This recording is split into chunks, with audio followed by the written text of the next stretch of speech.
ಕರ್ನಾಟಕ ರಾಜ್ಯದ ಜನಪ್ರಿಯ ಮುಖ್ಯಮಂತ್ರಿಗಳು ದೀನದಲಿತರ ನಾಯಕರಾಗಿರ್ತಕ್ಕಂಥ ಧೀಮಂತ ನಾಯಕರಾಗಿರ್ತಕ್ಕಂಥ ಸನ್ಮಾನ್ಯ ಶ್ರೀ ಸಿದ್ದರಾಮಯ್ಯ ಅವರ ವಿರುದ್ಧ ಈ ರಾಜ್ಯದ ಗವರ್ನರ್ ಆಗಿರ್ತಕ್ಕಂಥ ತಾವರಾಚಂದ್ ಗೆಹ್ಲೋಟ್ ಅವರು ಪ್ರಾಸಿಕ್ಯೂಷನ್ಗೆ ಅನುಮತಿ ಕೊಟ್ಟಿದ್ದಾರೆ.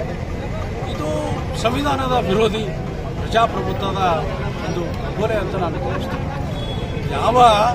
ಯಾವುದೇ ತನಿಖಾ ಸಂಸ್ಥೆಗಳು ತನಿಖೆ ಮಾಡದೆ, ಅವರ ಮೇಲೆ ಆರೋಪ ಮಾಡದೆ, ಕೇವಲ ಒಬ್ಬ 2-3 ಜನ ಒಬ್ಬ ಸಾಮಾನ್ಯ ವ್ಯಕ್ತಿಗಳು ದೂರನ್ನು ಸಲ್ಲಿಸಿದಾಗ ಅವರ ಮೇಲೆ ಇನ್ನು Again, remarkable 100% result in SSLC exam. Alamin English Medium Primary and High School Basakalyan, 19 years of excellence. Free admissions are open. Limited seats are available. Horizon English Medium Public School, empowering bright future. Admissions are open. ಹಲವಾರು ಮಂತ್ರಿಗಳ ಮೇಲೆ, ಮಾಜಿ ಮುಖ್ಯಮಂತ್ರಿಗಳ ಮೇಲೆ ಈಗಾಗಲೇ ಅನೇಕ ದೂರುಗಳಿದ್ದರೂ ಸಹಿತ ಅವರು ಅವರ ಮೇಲೆ ಯಾವುದೇ ಕ್ರಮ ತೆಗೆದುಕೊಳ್ಳದೆ, ಅವರ ವಿರುದ್ಧ ಯಾವುದೇ ಪ್ರಾಸಿಕ್ಯೂಷನ್ಗೆ ಅನುಮತಿ ನೀಡದೆ ನಮ್ಮ ನಾಯಕರಾಗಿರ್ತಕ್ಕಂಥ ಜನಪ್ರಿಯ ಮುಖ್ಯಮಂತ್ರಿಗಳಾಗಿರ್ತಕ್ಕಂಥ ಸಿದ್ದರಾಮಯ್ಯ ಅವರ ವಿರುದ್ಧ ತನಿಖೆಗೆ ಆದೇಶವನ್ನು ನೀಡಿರುವುದು ಇದು ಖಂಡನಾರ್ಹ.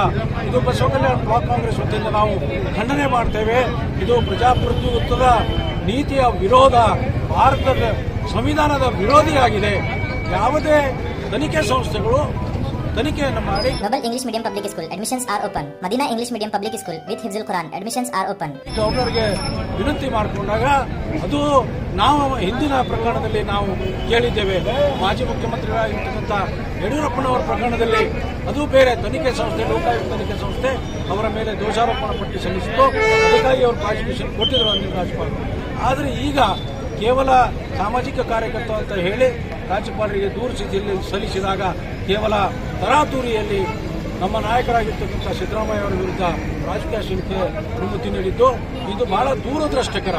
ಇದರಿಂದ ಏನು ಗೊತ್ತಾಗ್ತದೆ, ಕೇಂದ್ರದ ಭಾರತೀಯ ಜನತಾ ಪಕ್ಷದ ಸರ್ಕಾರ ಒಬ್ಬ ಸಾಂವಿಧಾನಿಕ ಹುದ್ದೆಯಲ್ಲಿರ್ತಕ್ಕಂಥ ಒಂದು ಗವರ್ನರ್ ಹುದ್ದೆಗೆ ದುರ್ಬಳಕೆ ಮಾಡಿಕೊಳ್ತಾ ಇದ್ದಾರೆ ಅಂತ ನಾನು ಈ ಸಂದರ್ಭದಲ್ಲಿ ಹೇಳಿ ಬಯಸ್ತೇನೆ. ಇದು ಇಡೀ ರಾಜ್ಯದ ಜನ ಇದನ್ನು ಸಹಿಸಿಕೊಳ್ಳಿಕ್ಕೆ ಆಗಲ್ಲ. ಯಾರು ಎಲ್ಲ ಇಡೀ ರಾಜ್ಯ. Orchid Public School, admissions are open. Talim dono jahan ki. Frontier Academy, the inspiring school, English medium. School for excellence and potential education. Admissions are open. ನಾವೆಲ್ಲರೂ ಬೀದಿಗೆ ಬಂದು ಹೋರಾಟ ಮಾಡಬೇಕಾಗ್ತದೆ. ಮತ್ತು ನಮ್ಮ ನಾಯಕರಾಗಿರ್ತಕ್ಕಂಥ ಸಿದ್ದರಾಮಯ್ಯ ಸಾಹೇಬರು ಒಬ್ಬರು ಕಾನೂನು ಹೋರಾಟಕ್ಕೆ ಸಿದ್ಧರಾಗಿದ್ದಾರೆ. ಅದಕ್ಕೆ ನಾವು ಯಾವುದೇ ಎದೆಗುಂದದೆ ಅದರಿಂದ ಪಾರಾಗಿ ಬರ್ತಾರೆ ನಮ್ಮ ನಾಯಕರು ಅನ್ನೋದ ಒಂದು ಆತ್ಮವಿಶ್ವಾಸ ನಮ್ಮಲ್ಲಿದೆ. ಅವರು ರಾಜೀನಾಮೆ ಕೇಳ್ತಾ ಇದ್ದಾರೆ. ರಾಜೀನಾಮೆ ಯಾಕೆ ಕೊಡಬೇಕು ಸ್ವಾಮಿ? ನೀವು ಕೇವಲ ಬಿಜೆಪಿ ಅವರು ಹೇಳಿದ್ರೆ ನಾವು ರಾಜೀನಾಮೆ ಕೊಡಬೇಕಾ? ಇಡೀ 7 ಕೋಟಿ ಜನ ಮತದಾನ ಮಾಡಿ 7 ಕೋಟಿ ಜನರ ಈ ರಾಜ್ಯದ ಮುಖ್ಯಮಂತ್ರಿಯವರು, ನೀವು ಕೆಲವೊಬ್ಬರು ಒಂದು ಪಕ್ಷದವರು ಹೇಳಿದ್ರೆ ನಾವು ರಾಜೀನಾಮೆ ಕೊಡಬೇಕಾ? ಅದನ್ನು ನಾನು ಖಂಡಿಸ್ತೀನಿ. ರಾಜೀನಾಮೆ ಕೇಳುವ ಪ್ರಶ್ನೆಯೇ ಬರೋದಿಲ್ಲ. ಇದರಲ್ಲಿ ಭಾರತೀಯ ಜನತಾ ಪಕ್ಷ ಇದರಲ್ಲಿ ರಾಜಕಾರಣ ಮಾಡ್ತಾ ಇದೆ ಅಂತ